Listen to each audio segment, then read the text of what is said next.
Halo teman-teman.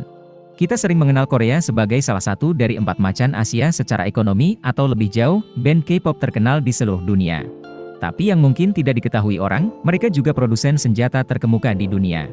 Selama setahun terakhir, Korea Selatan telah mengirimkan pengiriman senilai sekitar 20 miliar dolar ke Filipina, Australia, UEA, Mesir, Norwegia, Finlandia, Estonia, dan Polandia. Bahkan Amerika Serikat berniat membeli puluhan ribu peluru artileri dari Korea Selatan untuk dikirim ke Ukraina. Jika pada tahun 2021, mereka menempati peringkat ke-9 secara global dalam hal ekspor senjata, pada tahun 2022 mereka telah melakukan terobosan yang luar biasa, naik ke peringkat ke-4 setelah AS, Rusia, dan Prancis. Bagaimana cara Korea melakukannya? Mari kita cari tahu bersama. Pada tahun 1953, setelah perang di semenanjung Korea berakhir, Korea Selatan mengalami kelelahan baik secara ekonomi maupun persenjataan. Karena itu, mereka menyambut puluhan ribu tentara AS untuk membela negara. Bahkan pada tahun 1958, mereka mengizinkan Washington untuk mengerahkan 150 hulu ledak nuklir di wilayahnya, untuk bertahan melawan Korea Utara, serta Cina dan Uni Soviet. Selama hampir 2 dekade, Korea Selatan hampir sepenuhnya bergantung pada perlindungan Amerika. Itu juga berarti, mereka dipaksa menjadi junior yang setia, tidak mematuhi perintah AS akan dihukum. Itulah salah satu alasan Korea Selatan mengirim pasukan untuk berperang di Vietnam pada tahun 1965. Tidak hanya itu, pasukan mereka juga meniru sistem komando, mirip dengan Amerika Serikat. Pada saat yang sama, banyak uang dari darah tentara digunakan untuk membeli senjata, berkontribusi untuk mendukung industri pertahanan AS. Namun, satu peristiwa di tahun 1969 mengubah semua itu. Doktrin Nixon lahir, Amerika Serikat memutuskan untuk menormalisasi hubungan dengan Cina. Pukulan ganda mengenai target. Di satu sisi, Amerika Serikat ingin memanfaatkan keretakan dalam hubungan Tiongkok-Soviet untuk menarik Beijing ke pihaknya, menghindari konfrontasi dengan dua musuh utama.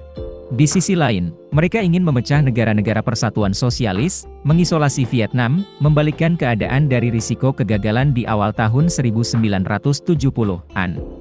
Untuk menunjukkan niat baik, Amerika Serikat meredakan kecemasan Cina dengan menarik sepertiga pasukannya dari Korea Selatan, dari 60.000 menjadi 40.000. Belakangan, ketika Jimmy Carter terpilih sebagai presiden, dia juga mengumumkan akan menarik semua pasukan dari Seoul dalam waktu 5 tahun. Ini mengejutkan, memukul kepercayaan orang Korea. Presiden Park Chung-hee berkata, penarikan itu adalah pesan kepada kami bahwa AS tidak akan siap membantu jika Selatan diserang lagi. Jadi kita harus menemukan cara untuk melindungi diri kita sendiri. Selain itu, saat itu Korea Utara tidak hanya memiliki keunggulan militer yang mutlak, tetapi juga berniat untuk mengembangkan senjata nuklir. Ketika AS mengurangi pasukannya di semenanjung, mereka secara teratur mengirim pasukan untuk mengganggu perbatasan selatan. Itulah alasan mengapa industri pertahanan Korea lahir. Tidak seperti sektor ekonomi yang dapat dengan mudah menggunakan uang untuk membeli teknologi produksi, senjata adalah barang rahasia, sulit untuk mentransfer proses pembuatannya. Korea Selatan pada awalnya tidak menerima dukungan. Dalam situasi terpaksa, mereka tidak punya pilihan selain mengambil risiko. Alih-alih menghabiskan banyak uang untuk mendirikan perusahaan pertahanan khusus milik negara, Korea Selatan telah mempercayakan tugas pembuatan setiap bagian kepada perusahaan swasta. Kemudian, Badan Pengembangan Pertahanan pemerintah akan merakit produk akhir. Untuk menarik lebih banyak investor untuk berpartisipasi, negara akan memberi mereka tanah untuk membangun pabrik, pembebasan atau pengurangan pajak, atau pinjaman tanpa bunga.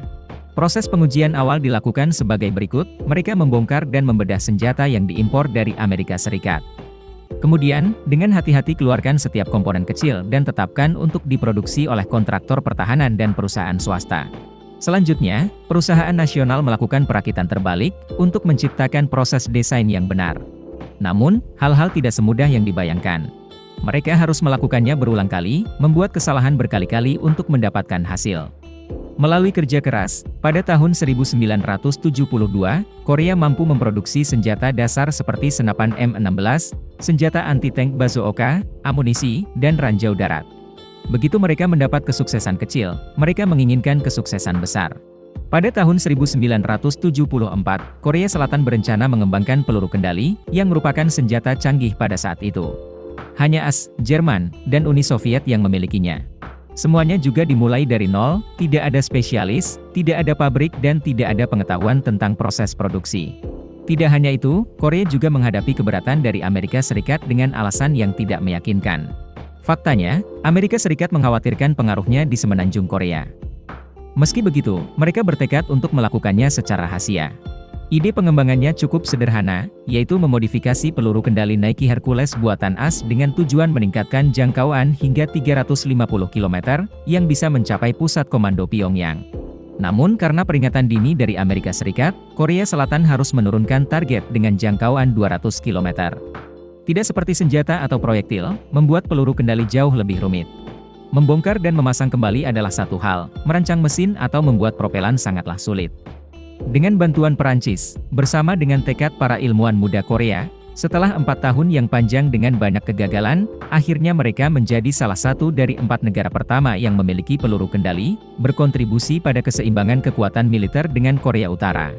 Belakangan, jenis senjata tempur lain seperti tank, pesawat, atau kapal perang dibuat dengan cara serupa. Terapkan untuk lisensi teknologi dan kemudian beli dan membedah dan merakitnya kembali untuk mengetahui cara membuatnya.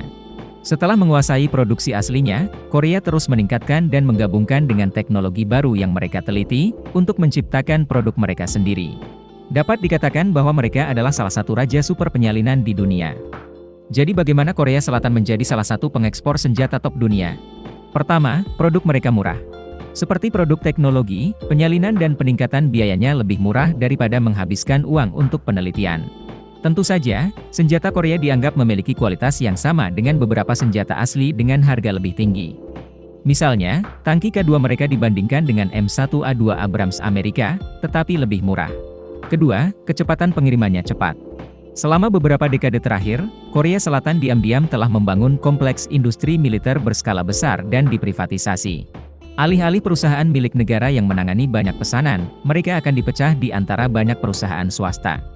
Selain itu, perusahaan seperti Hanwha Defense atau Hyundai Rotem didanai dengan murah hati oleh pemerintah, dengan pinjaman tanpa bunga atau keringanan pajak. Itu berkontribusi secara signifikan untuk mengurangi harga senjata. Pada saat yang sama, Korea juga menganjurkan untuk menggabungkan industri lain, yang berkembang secara paralel dengan sektor pertahanan, seperti produksi baja, bahan kimia, dan elektronik. Pada dasarnya bahan input untuk memproduksi senjata mudah dimobilisasi dari industri lain sehingga proses pembuatannya lebih cepat. Hanya dalam 3 bulan, mereka mampu mengirimkan 10 tank dan 24 senjata self-propelled ke Polandia. Ketiga, tidak seperti Amerika Serikat, yang dengan sangat ketat mengizinkan senjata canggihnya diproduksi di luar negeri, Korea Selatan tidak menganggap itu lebih penting daripada kontrak dan uang. Misalnya, mereka mentransfer teknologi produksi ke Polandia, 800 dari 1000 tank dan 500 dari 700 senjata self-propelled dipesan. Melalui metode penjualan yang fleksibel itu, mereka kini memiliki basis pelanggan di 43 negara. Dan berjanji akan lebih eksplosif di bidang penjualan senjata.